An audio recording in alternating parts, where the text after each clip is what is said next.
Hello and welcome, I'm your Code Monk, and in this video I'm going to cover why you should or shouldn't create a game design document. Let's begin. Okay, so should you take time to create a game design document, or is it a complete waste of time? This is an interesting subject and different people will take on different views. A game design document is essentially a blueprint of your final game. It can be very simple, which is a high-level overview of the entire game, or it can describe every single system and item and skill in the game in excruciating detail. Essentially, you can go as simple or as detailed as you want.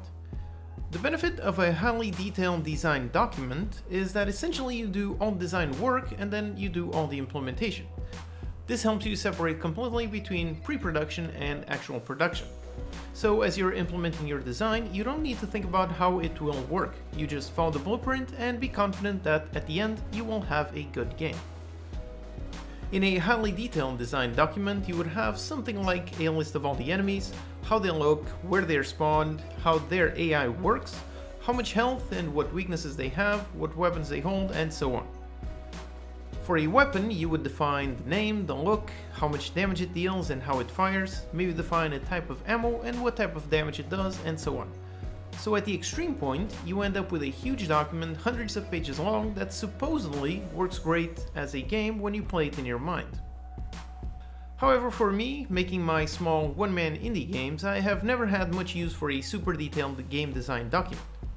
A very detailed document essentially works against iteration.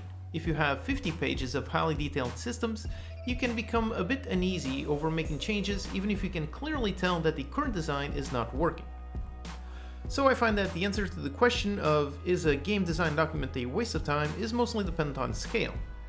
If you have a AAA game that involves 300 people working towards the same goal, then yes, you need every step of the way to be clearly detailed so everything comes together in the end. In such a large project, you really cannot have someone just randomly try implementing a completely different system and break everything for everyone else. However, if you're like me, working solo or even as a small team, I would lean against going for something super detailed. You should still have some sort of document that contains a high-level view of the essence of the game. In my case, I normally have lots of pages with concepts that define an overview of what I'm trying to achieve. I do most of my design as I go along, iterating on what I create, with only a very high-level overview being done before I start production of a simple prototype. For example, when I was working on what would later become Blueprint Tycoon, my first thought was a game where you're building weapons to supply an army. It was intended to be some sort of a mercenary supplier management game. The codename for the game was actually the Army Supplier. So the player would get a contract from someone that needed, let's say, 100 swords of a specific type made of a specific material. Then the player would craft the final item and deliver it to complete the contract. However, as I iterated on the simple prototype, I figured out that the best part of the design was gathering the raw materials, then turning them into something else, and then another thing, and so on and so on. So the player needed to gather a base material like iron, turn it into a sword, much like the supply chain from Settlers or Anno. As I went deeper into the object tech tree, I decided that keeping the mercenary theme would limit how far I could go, since with that theme at the end I need to have some sort of weapon or armor. So as I iterated on design, I scrapped the mercenary theme and made it more focused on getting contracts for specific products and figuring out how to make those products. In making the various products, I expanded heavily into how each one was made, which made me go deeper into the blueprint concept, where you have inputs and outputs, which then lead to the final game with the name Blueprint Tycoon. So again, for my specific process, I prefer to keep it loose and iterate on design as I go along. However, such a loose design would be tough to work with other people, since I don't know exactly what steps I'm going to do in order to reach my final goal. One way to keep it somewhat loose, but also focused, is to define some pillars that make up the foundation of what you're trying to achieve. So for example, let's say you're making a stealth game and you define as one of your pillars that the player is weak and direct confrontation is discouraged. However, then you go through implementing your design and you figure out that one of the abilities you designed caused the player to be very strong in direct confrontation. It was not the intent of the original design, but the end result is that. So if you had an item that was a smoke bomb that made enemies blind, and your goal with this item would be for the player to use it to get away, But then you also gave the player a takedown ability that could kill an enemy. All of a sudden, the best way for the player to play would be to throw the smoke grenade as an offensive tool, approach the enemy while he's blind, and kill him.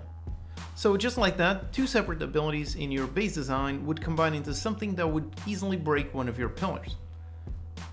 So again, by using those pillars to guide you, you could iterate on that design and change it so that, for example, the smoke grenade makes them blind, except when the player is too close. At that point, the smoke grenade would once again be back to being a defensive tool instead of an offensive tool.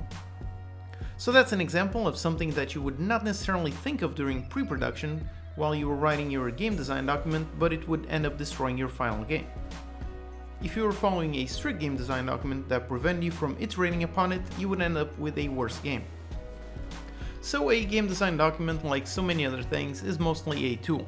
If it fits with your workflow and your team, then sure, go for it.